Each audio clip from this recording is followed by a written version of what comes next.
Ladies and gentlemen, just so you're aware, there's a side event starting here now in the next couple of minutes. You're all very welcome to stay. Please do. There's some catering outside. But otherwise, if you could grab your seats so we can start as soon as possible. Thank you.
Ladies and gentlemen, if you'd please grab your seats. We are starting the side event now.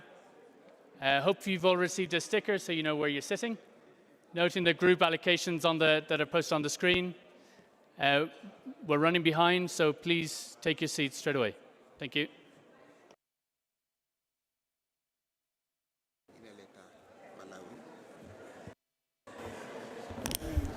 Good afternoon, everyone. So I think we'll get this started. I want to welcome everyone to this side event, Introductory Exchange Session on Biodiversity and Climate Change. Please, if you could, if you're not participating in the side event, if you could please take your conversations outside of the plenary room. If you're going to stay, great, grab a seat.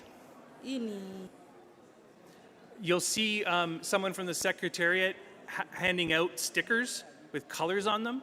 If you haven't got a colored sticker yet, just raise your hand and someone will come by and give you a sticker. It's really important.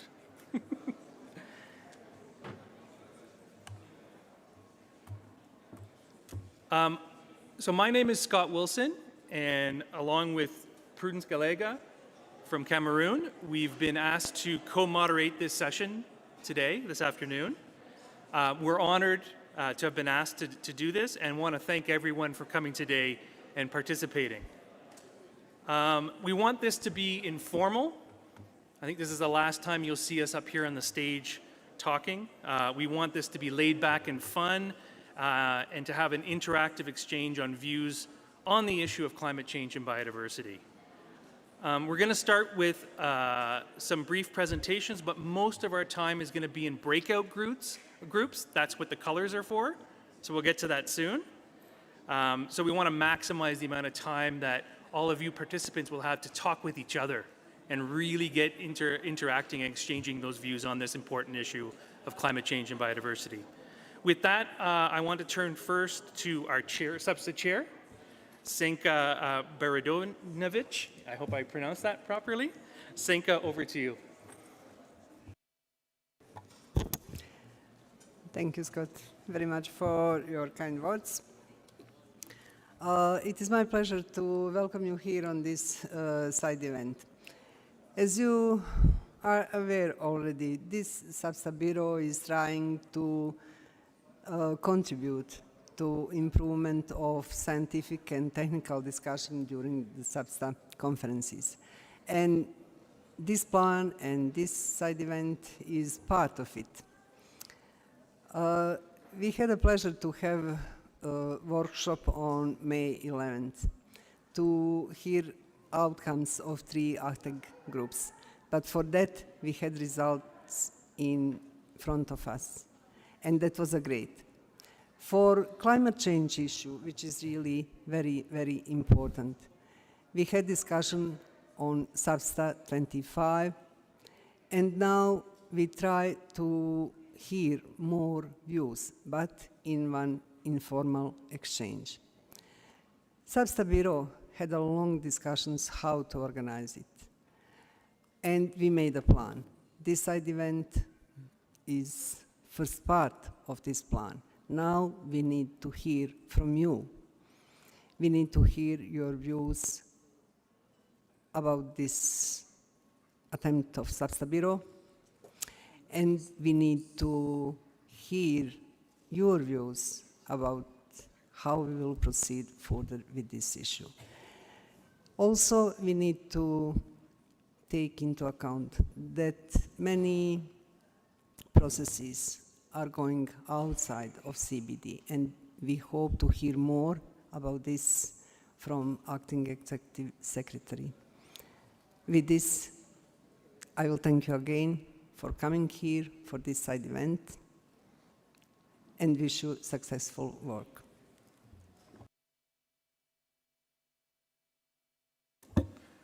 Great, thank you, Senka.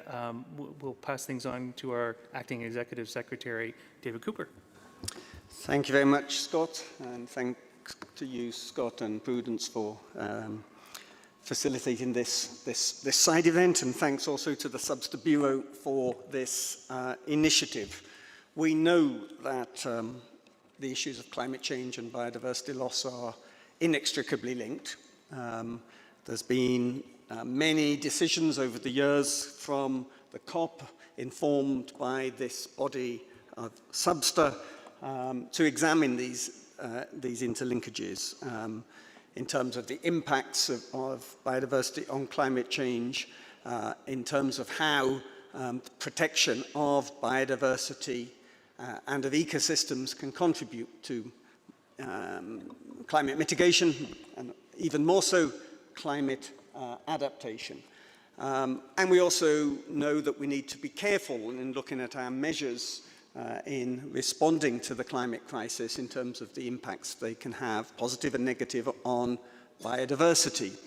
And in fact, all of these elements are reflected in Target 8 of the Kunming-Montreal Global Biodiversity Framework. And increasingly, we've seen that these interlinkages are also recognized in the other Rio conventions, and of course, in particular, in the UN Framework Convention on Climate Change. At COP28 in Dubai at the end of last year, we saw this stronger than ever. We've seen over many climate COPs increased discussion on the linkages between nature and climate, but until recently that's been mostly on the margins of those meetings. But what we saw in Dubai was in fact a much stronger recognition of the importance of nature, of biodiversity in the formal outcome documents of the UNFCCC, in particularly in the document on the stocktake and also in the document on the global goal on adaptation, where essentially biodiversity is the centerpiece of one of those targets under the global goal on adaptation under the Climate Convention. We also saw in the joint call from the COP15, the Biodiversity COP15 presidency China and the COP28 presidency UAE of the need to ensure, and in fact the major opportunity we have now that countries, parties to the Climate Convention are called upon to upgrade their NDCs, their nationally determined contributions, in light of the stocktake taken at COP28, to make sure there's a strong linkage with the ongoing process we have now under the CBD to update the national biodiversity strategies and action plans. We obviously we know, building on the work at SBSTTA 25, that the interlinkages between biodiversity and climate change will be a key issue at COP16 in Cali, Colombia, later this year. And we know also of the interest of the Colombian presidency of COP16 and the Brazilian presidency of COP30 in Belém in 2025 to strengthen the linkages and the mutual understanding between these processes. So I would encourage you to use this space today for informal discussions and exchange to think about how we can address these various issues. We note, as the SBSTTA Chair Senko has just mentioned, that this is very much an informal process at the initiative of the SBSTTA Bureau. The SBSTTA Bureau, I'm sure, will have further discussions this week on how to take this forward, and in doing so we would, of course, acknowledge we'd expect the SBSTTA Bureau to acknowledge the comments made earlier in terms of the workload that we have and the fact that we must make sure that intersessional processes have the support of everyone. So let's try and look at this as an opportunity, one that is not going to prejudge any formal negotiations, but one that can provide a good space for exploring further these important interactions. Thank you. Thank you very much, David. Thank you, Senka. I think this actually sets the context for our discussion, especially in terms of the process. But we would move now to the next series of presentations, which are very technical and intended to give us an understanding of what has been going on, work already within the CBD. And we have the pleasure of having UNEP here as well to share with us what's going on within other international fora, especially within the context of what David just highlighted under the UNFCCC. I will at this moment invite Tristan Tyrell from the Secretariat to actually give us the status of work on biodiversity and climate within the convention. Thank you. Thank you very much, Prudence. Very briefly, because time is against us, I should note that the presentations today and a background document that covers what I'm about to present in a lot more detail are available on the side event page on the website, which is highlighted there at the bottom of the slide on the screen. Under the Convention, the issue of biodiversity and climate change has been considered for the last 20 years, since 2004, when the first decisions were taken considering climate change as a major driver for biodiversity loss, but also considering its impacts on livelihoods. That particular decision, two decisions in fact, for that COP, focused on forests and coral ecosystems in particular. And the work under the Convention has continued from there, with decisions taken at almost every COP in the interim. There have been a couple of notable ones that have taken this work forward in quite a considerable manner. In particular, at COP 10, when there was specific guidance developed or agreed on considering the role of ecosystems and the importance of an effective ecosystem approach to this, and COP 14, which adopted the voluntary guidelines on ecosystem-based adaptation and ecosystem-based disaster risk reduction. Linked to that, there is a wealth of knowledge, of technical knowledge that has been developed under the Convention with a number of technical series publications, including those relating to the voluntary guidelines, which I've just mentioned, but also ecosystem-based mitigation, ocean acidification, and various approaches on considering the link between biodiversity and climate change for specific ecosystems as well as in general. Apologies that there is quite a lot of information on the slides, but like I say, this information will be available on that side event webpage. And as our Acting Executive Secretary has just highlighted, the Kunming-Montreal Global Biodiversity Framework very much put climate change as a central point within the overall framework. Target 8 in particular considers the importance of recognizing climate change as a threat to biodiversity, and the need to recognize that appropriate action needs to be taken in order to maximize the positive impacts of climate action, climate-related action, but also to minimize any negative impacts that might also occur. Target 11 specifically considers nature's benefits and noting the impacts relating to climate and the need for consideration therein. Having said that, though, the framework is seen as being indivisible, that all the targets and the cross-cutting principles are interlinked, and there's importance to recognize that work on other targets and goals and those cross-cutting considerations under Section C are all relevant and should be considered in various means. I will leave it at that. Thank you very much. Thank you very much, Tristan. I know if we had more time, there's a lot of information you could provide there, but thank you for sharing those slides thereafter.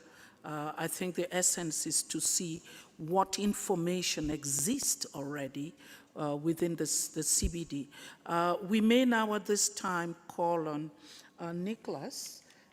Nicholas is from the Climate Action Program of UNEP and doing quite a lot of work with other MEAs or at international level.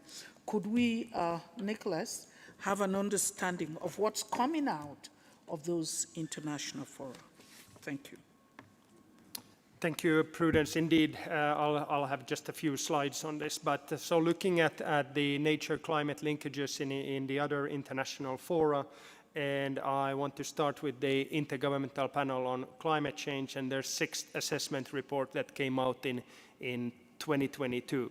So there's quite an extensive focus on nature, biodiversity, and the ecosystem functioning in the IPCC report. But to just get to the gist of it, the findings are that the global warming has caused dangerous and widespread disruption in nature, There are limits to adaptation, so there's, with the ecosystem management that that we're familiar with now, we can't adapt to all the changes that are there. And even some of the solutions that we have at a 1.5 degree and warmer world, these may not function anymore. And then there are some changes that have already occurred and that will be difficult for us to reverse, and that's ocean temperature, ice sheet melting, and sea level rise. Looking at the climate convention, and David alluded already to some of this decision, here I'm looking at the last 3 COPs. Indeed, there is an increasing focus on nature under the climate convention, such that and in these slides now the middle blue boxes or arrows, those are the formal negotiation where then I guess it's your left. The lighter blue, that's more on the thematic kind of action-oriented parts of COPs. But if we look there first in the middle, so nature-based solutions have been included. Nature-based solutions have been included in the Glasgow Climate Pact.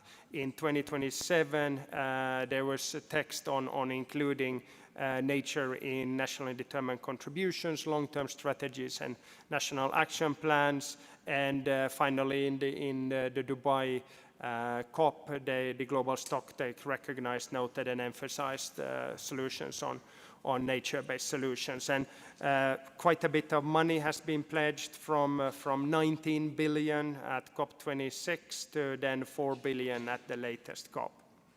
Coming over, and this is then the final slide, to UNEA 6, which focused on building synergies across climate, nature, and pollution, multilateral action. The ministerial declaration did note the global biodiversity framework, the UN Decade on Ecosystem Restoration, and then the UNCCC. In terms of resolutions, and here I only put those that directly connects to climate change and to nature. So critical minerals was one, combating sand and dust storms, water-related resolution. The one on Resolution 14 is largely on sustainable land management, but very close connection both to the Paris Agreement and the Global Biodiversity Framework. And then finally, on ocean-related resolution. The upcoming subsidiary body meetings in June in Bonn, so subsidiary body 60 meetings, will have special dedicated mandated dialogues on oceans, agriculture, and mountains. So if you're participating there, I will also be there, so happy to engage there with you as well. Thank you, Chair. Thank you very much, Nicholas. I know that there was quite a lot more of information you could have shared with us beyond UNFCCC and other platforms, but please do share those slides with us, and I'm sure the Secretariat would share with the participants. In a very abridged manner, we've attempted to give you some information in terms of what is happening. But our focus at this moment is to listen to you. I think it's the right opportunity for you to share information with us, and the approach we have used is to make this highly interactive. I'm sorry, we may need to reorganize ourselves. If you have a yellow sticker, you are expected to be sitting at that end. If you don't have, you could still sit at that end. We'll give you a yellow sticker. We're going to discuss or respond to the questions in the same questions across all the groups. The red stickers will sit to the right, the blue to the further left, behind, and the yellow in front. This is to enable you have a discussion and exchanged amongst yourselves in 20 minutes. In 20 minutes, you'll give us a rapporteur who would quickly capture the list of key issues that you consider with regard to the increasing concerns and discussions that are going on around biodiversity and climate change. What you want us to discuss further? Are there some gaps? Are there some new and additional questions? The questions you would respond to should be projected on the screen. If not, we will be coming as facilitators to you to enable you. Great, those are the questions. But I invite everybody sitting in the center to take a position, please, in about half a minute. So we have more time to discuss amongst ourselves. We will be coming down to meet you. You're discussing the same questions. The yellows, the reds, the blue, no, sorry. Did I get it wrong? The green. I think it's the green. You can see it there Yes. on the screen. Right, okay. The yellow, the blue, the green, and the red. Please. Thank you. Please, we expect in your groups that you quickly, I can see a group, the yellow constituted there. Quickly turn your chairs around, get a rapporteur, keep your discussions short, just give us a list of key issues. Get everybody to express themselves, and in the second round, together we will try to narrow this down to what you consider are 4, 5 issues we may want to take discussions further on. Thank you very much. Please, if there are questions, we're coming down to you.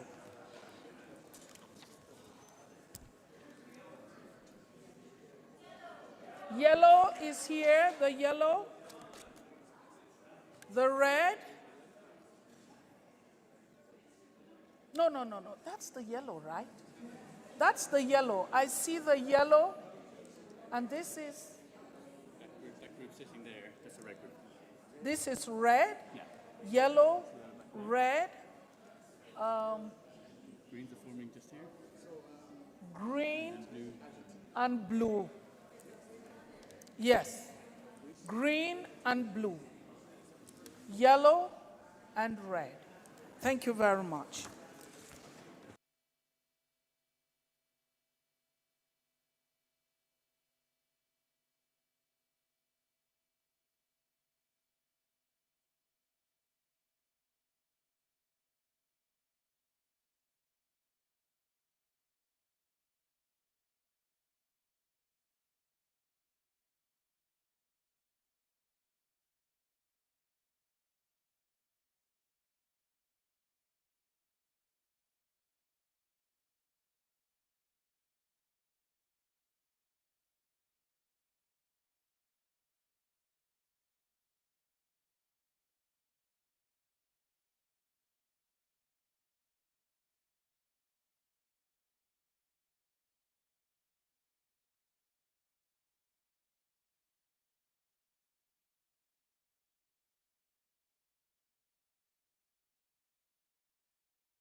Please, you have less than 2 minutes to round up.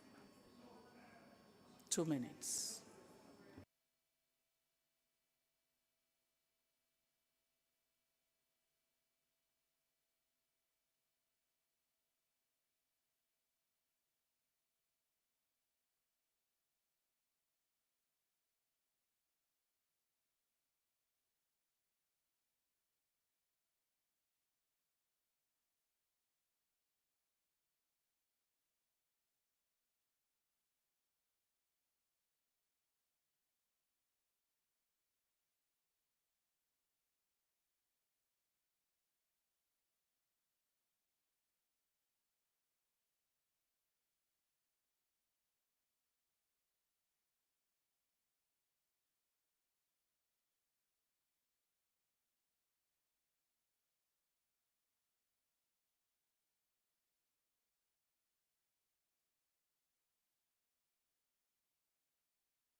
Great, everyone.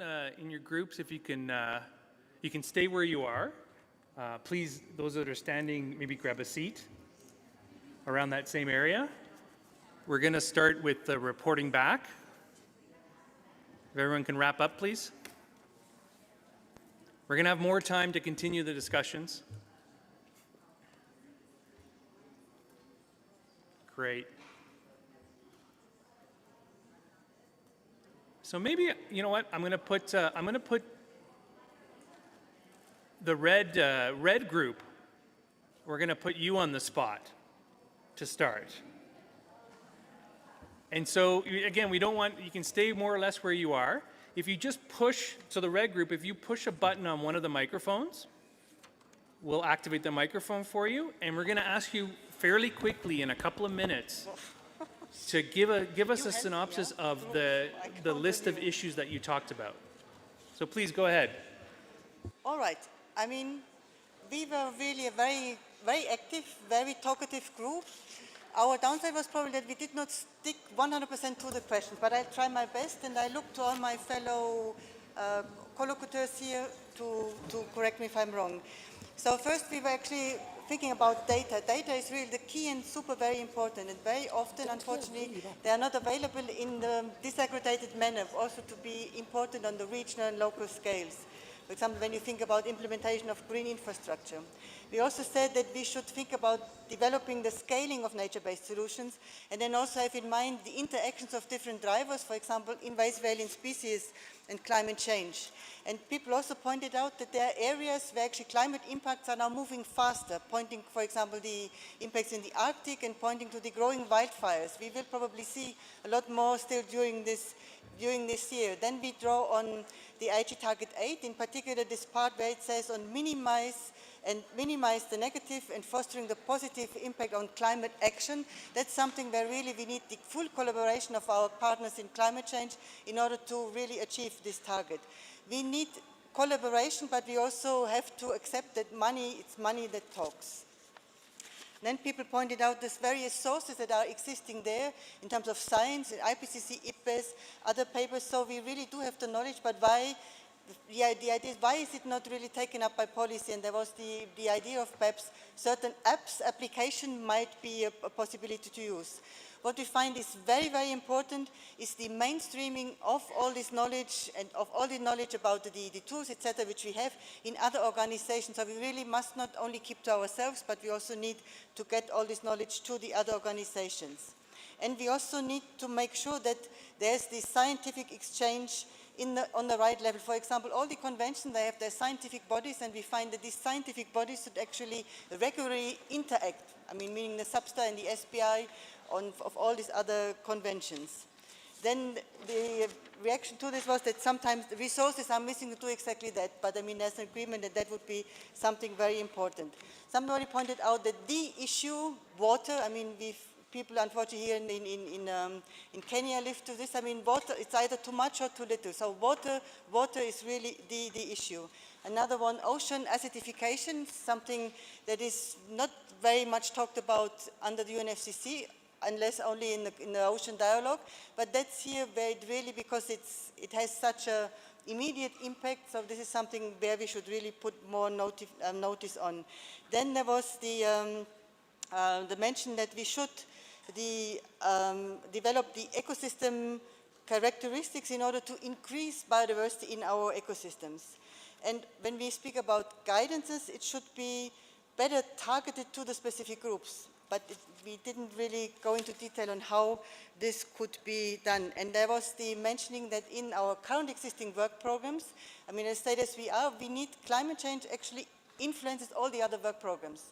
And that the work programs in the current state, it's not yet there because when they were developed, this was not the issue, but maybe this could be done. And then the issue of non-communicable diseases, which also are linked to, I mean, increasing climate change has an impact on these diseases. And then in terms of positives, I mean, what can we also do? Circular economy came up as a way in order to kind of lower the global, call it footprint. Footprint was not mentioned. I put this in here now, but if we have a circular economy, perhaps we manage to lower our common footprint. And of course, I mean, one question, I mean, we have to, in our political decisions, recognize the scientific findings. And that's it.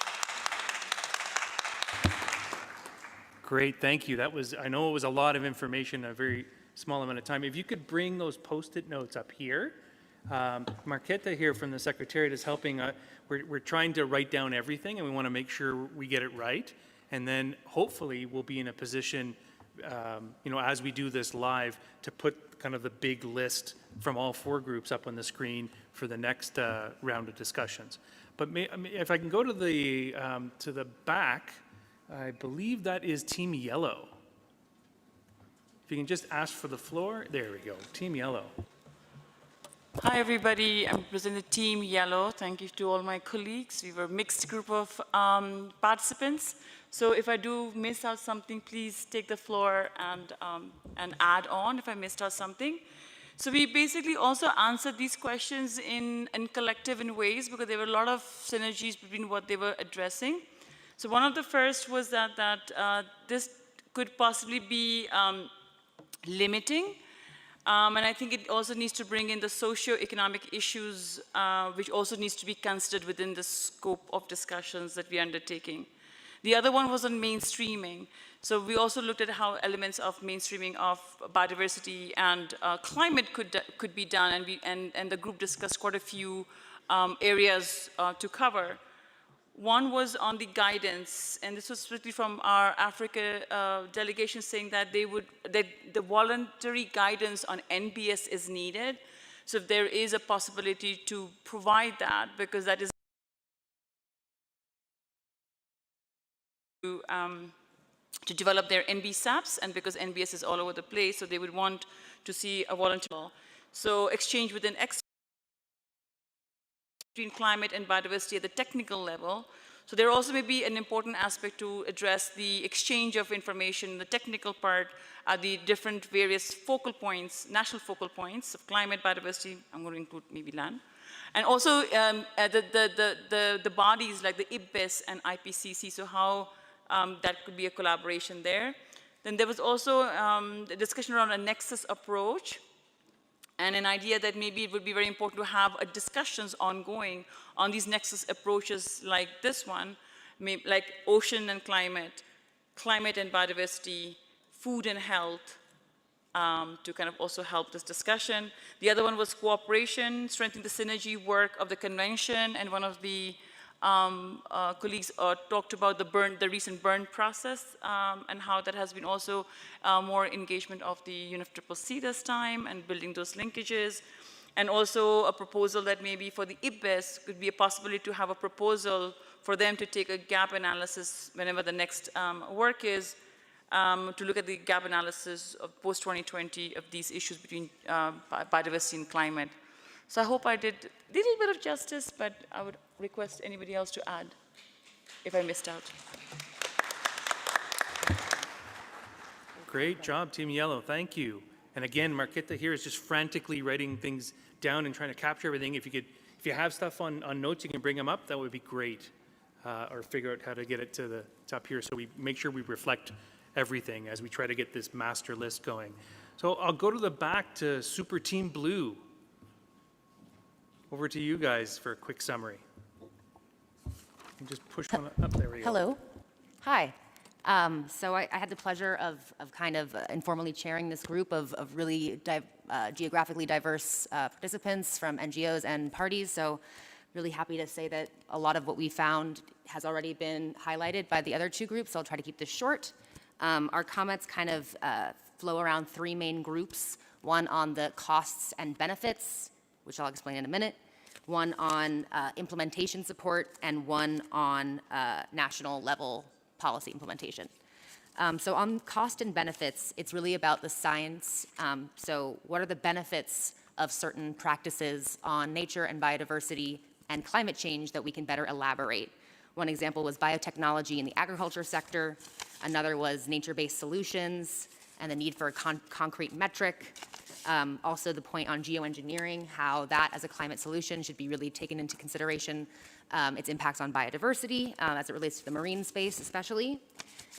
Market-based approaches and the opportunity for the CBD to provide guidance and case studies, the importance of mountain ecosystems and how they are very vulnerable to climate change impacts and need some support to monitor and report on those impacts, and the role of invasive alien species in food security and in biodiversity. So that's kind of the science-related issues. And then implementation-related issues were the need for equal access to scientific capacity building, so kind of similar to that bringing together of the right experts in the right room and the financial support to make those convenings happen. A suggestion about DART2, how that can be brought into this UNFCCC space for maybe biodiversity and climate reporting. Guidance on double counting biodiversity and climate finance, which will be very important if we want to implement any of these targets. Supplementing the EBA and DDR guidelines to include mitigation. And lastly, enhancing, as it was said by the other group, enhancing collaboration between the IPBES and IPCC to further generate this guidance going forward as we get to 2030. And lastly, it was really clear that this group sees the importance of linking biodiversity and climate change policies on the ground and the need for them to be mutually reinforcing and how that connects to policy coherence overall. So reassessing the impacts on biodiversity of existing climate-related investments and vice versa, making sure the right people are in the room when safeguards and measuring are being discussed. So if it's an energy target that's doing biofuel, we need someone on biodiversity and kind of like that. and just overall reinforcing policies between biodiversity and climate. Did I miss anything, group? No. Thank you.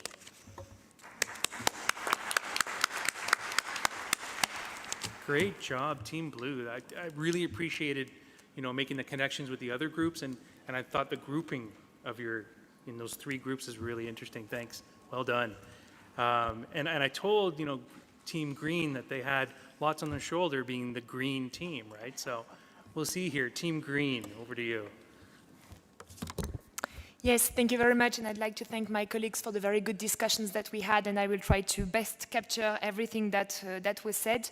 I think something that we want to raise as a key issue, and that was raised by other groups, is to have IPBES and IPCC to better collaborate and to work more effectively together. We would also like to see concrete synergies between the 3 Rio conventions. By concrete synergies, we mean, for instance, how to be working on common indicators on cross-cutting topics and how we can integrate them into the work of the 3 conventions.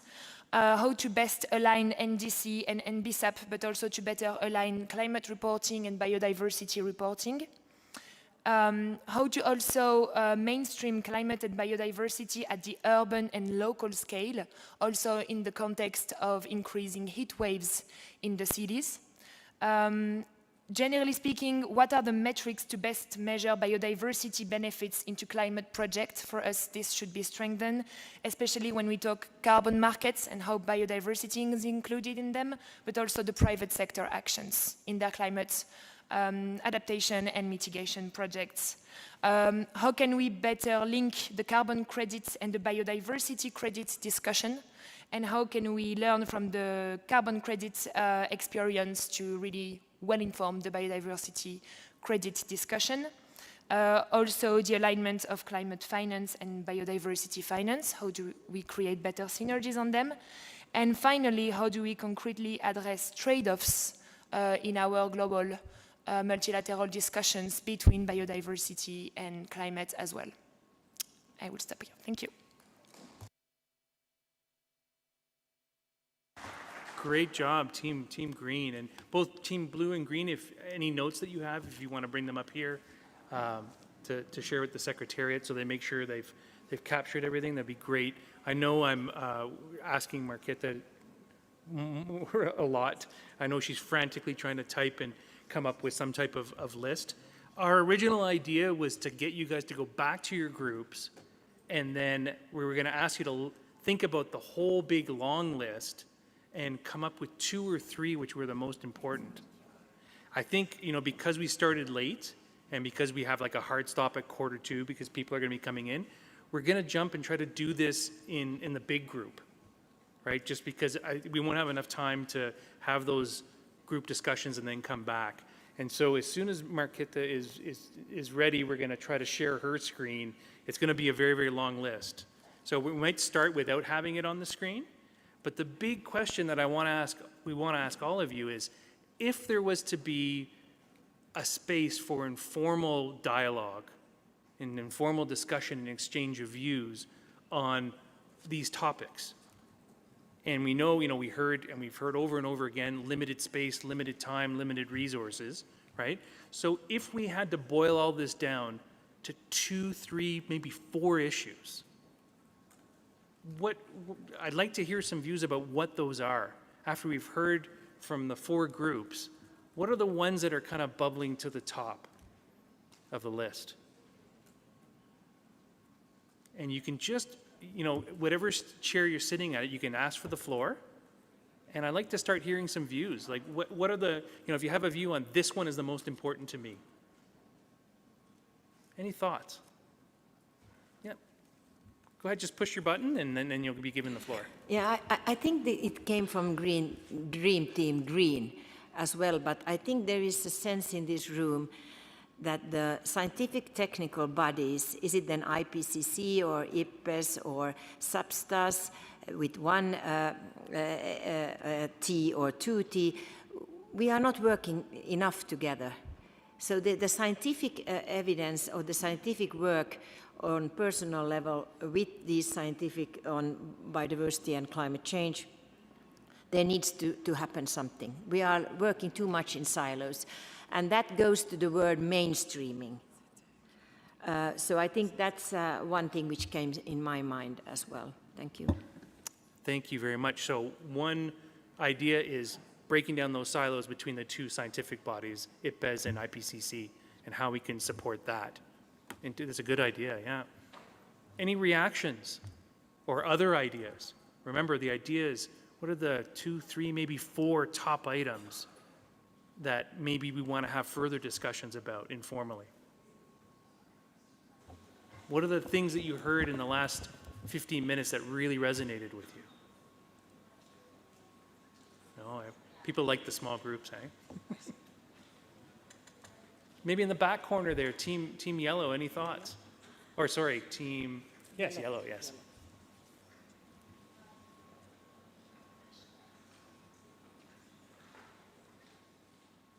No takers? There's a light. Ah, there we go. Yeah, push. Anytime you want the floor, just push the button and yeah. Go ahead. Thank you. Yeah, I am from an NGO, from ETC Group, and I was in Team Yellow, in fact.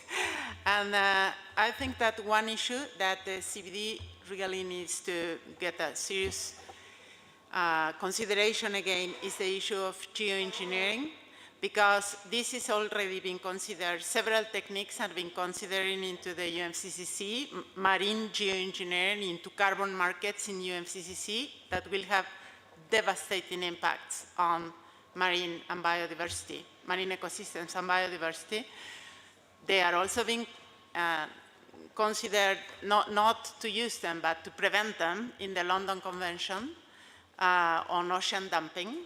And in the ocean dialogues in general in the UNFCCC, it has been a lot of proposals on seeing ecosystems as carbon sinks, which I think is a really dangerous view, because that limits the view of ecosystems as really there are many aspects into consideration, including cultural, socio-economic, but also environmental, and looking at them as carbon sinks is very damaging. So I think that this discussion cannot be avoided. I also heard in the report of several other groups the mention to carbon markets, and I think that there is abundant experience of how carbon markets has been a failure to reduce anything on emissions. Emissions has increased a lot since carbon markets were established, and now considering carbon markets as a way of targeting the biodiversity and climate crisis could bring even more impacts. So I think this nexus should really be taken, including CBD, reasoning again on geoengineering and the precautionary decisions of CBD and geoengineering. Thank you. Thanks. I see another person here. I'll give you the floor in a second. So just to summarize, I've so far heard 3 things: that IPBES, IPCC cooperation, geoengineering, and carbon markets and biodiversity nexus. Go ahead, please. Thank you. I would like to bring the perspective from Himalayas, because you might be knowing that Himalaya is the victim of climate change, and it is visible. Having this discussion heard, I think we also need to think about synergy between 3 perspectives. One is science, policy, and practice. Now, when science is not communicating effectively to the policymakers, and if the policymakers are not understanding what the practice should be, then whole debate of bringing climate change and biodiversity together is a very challenging task for us. The second is definitely we need stronger science in those areas where the dynamics are complex, but the investment, capacity, and the monitoring mechanisms are limited. For example, in the Himalayas, we have a complex ecosystem, but limited capacity to monitor, and also understanding the complexity of biodiversity as well as climate change impact. So those kind of priority areas should also be considered. My third intervention, which also I made during the discussion, is bring this, the whole dimension of climate change and biodiversity on the ground. That means you bring NBSAP and NDC and LDC kind of intervention together. Then it might work in the long run, so that the synergy, the complementarity, and the mainstreaming mechanism could be strengthened. Thank you. Before you, I wanted to come back to you. I didn't quite get the first one. If you could just summarize quickly the first point. The first one is to bring synergy between science, policy, and practice. Thank you. Great, thank you. So we have 3 new ideas there. So again, IPBES IPPC connection, geoengineering, carbon markets, and biodiversity nexus, that science and policy interface on climate change, if I can word it that way.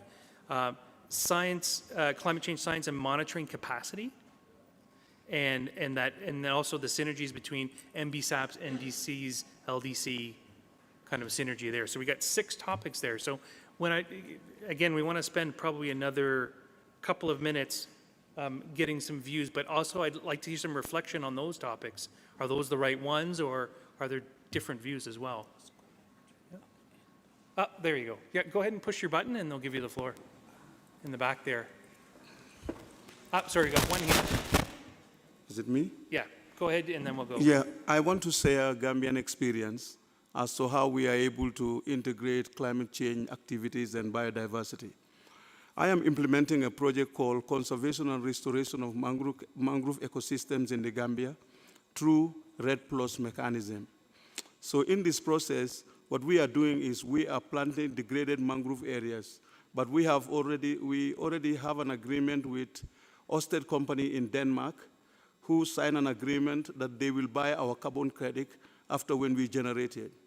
So fortunately also, they are able to finance the activity. And so when you look at the project, you can see that we are implementing NBSAP, but at the same time, we are implementing the National Climate Adaptation Program of Action. So because when you look at our national reports, you can understand that there is a lot of synergy in terms of what institutions are implementing. So, and the project is really making impact in terms of achieving biodiversity objectives and also climate change objectives. Thank you. Great, thank you. I think that's a great example that fits into that carbon markets biodiversity nexus and also that NBSAP, NDC, LDC synergies part. I think in the back there, yeah, go ahead. Yeah, thanks. Something I've heard among the groups and that we also spent some time discussing was development of common indicators and reporting aligning. I think that's a bit of a low-hanging fruit.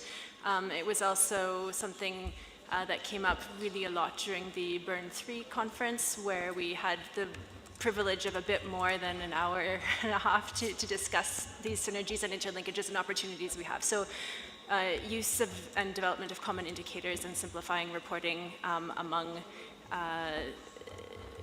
conventions and issue areas would be one. And then linking to that, another topic I heard broadly was that of national alignment, national policy, and focal points, getting better collaboration, just talking to each other. It's also a very low-hanging fruit, but one that can have broad results. And then we also heard other groups that were talking about policy coherence more broadly through investments. I liked someone said the right people in the room. Maybe that could be a new principle of international law, but having the right people there to discuss things. These are multidisciplinary issues, and we need a multidisciplinary crowd to address them. Thanks. Great, thank you. So I think 3 big topics there: the synergies amongst MEAs, collaboration amongst national focal points, and also that investment coherence piece that needs to be multidisciplinary. Great points. Just noting the time, I think we have 2 more. I don't know who was first, if it was Maya or Simon. Maybe we'll go to Maya first and then wrap up with Simon. Thank you. I think a really key action is to enable exchanges between the technical experts of the CBD and the UNFCCC. And one thing this could do is to try and inform and introduce biodiversity considerations into the climate process so that they understand the ecological dimensions of the land sector, so that the land and the natural environment isn't just regarded as pure carbon, but it has all these other values. So a forest doesn't just store carbon, but a natural forest will have carbon and biodiversity benefits, and a high integrity forest will have much greater climate resilience as well as climate adaptation benefits. So it's trying to get a more ecologically informed view in the climate process. That could be really beneficial. And then just to add to your list of synergies, the synergies between the GBF itself and the Paris Agreement, rather than fighting around, are we trying to reduce fossil emissions or should we allow offsetting, we should see that we want to make commitments in both these spaces, and our commitments under both agreements, even though they're of different legal status, they contribute to each other, and we need to do both together. Thank you. Thanks. Yeah, we start to see emerging that, synergies. Interesting that I think we've been talking about it for years, but how to get that at a more of a practical level. Maybe end up here, and then I'm going to turn to Prudence for some concluding remarks. Please, Simon, go ahead. Yeah, thank you, Scott. One of the things that came up in our group, and I didn't see it really highlighted here, is also this issue of measures that can actually cause damage to biodiversity when you're trying to deal with climate change issues. For example, if you set a goal by the government to reduce emissions, and then they'll do it at all costs, putting up huge solar farms, huge numbers of wind turbines in places where migratory species come through. And there are plenty other examples where these, where the big push for just trying to reduce or to reach your carbon emission goal could actually cause harm to biodiversity. So it goes back to what you were talking about, synergies of actually the different agencies within the countries working together, some sort of overall climate change council that will also include biodiversity agencies to try and work together to find these and worry about offsetting or finding the common ground that will work and not just go for the IPCC goal. Thank you. Thank you very much. And again, I know we kind of ran out of time here. The idea was to have you in groups and spend a little bit more time, but I think this has been really helpful. I'll turn to Prudence to see how she can kind of wrap things up. Thank you very much. You all will agree with us that this was a highly informative session within such a short time. It's amazing to see the wealth of information that came from your discussions, especially in the working group sessions. A lot has come out. I'm not giving a resume of what came out, but I heard a lot of very interesting things, and what struck me most was how do we break the silos? I got that as the strong message that came from this group. A lot of silos between science and policy, between the scientific and technical bodies, silos at global level, national implementation, biodiversity, and climate. A lot of it was around how do we break the silos. And I could hear you want to improve on the way you exchange your information, the way you exchange your data, your knowledge. And I think this was the focus of this session. We have heard this. We need to build capacity if we really want to mainstream all of the knowledge we have within the CBD at your national level as biodiversity focal points. How do we build capacity to break these silos and to be sure that this can contribute to attaining the targets that we set for ourselves, not only within the GBF, but across the related, climate change and other international agreements to which we're parties. That was a very strong message. This has definitely been captured. As a next step, this will be discussed at the level of the bureau, the SBSTTA Bureau, that was actually at the origin of this kind of a dialogue. And we will definitely get back to you in terms of how we can move forward to exchange information, national experiences, as we heard here, to assist you in the work you are doing across the different countries and groups or stakeholders that you are here. I would conclude by thanking you all very sincerely for your contribution. It was a very, very useful exercise because of your engagement. We want to thank the Secretariat and the staff for the excellent work you're doing. And thank you, Scott. And we trust that we'll be able to carry forward this work. Thank you and wish you a blessed week as we continue our discussions here.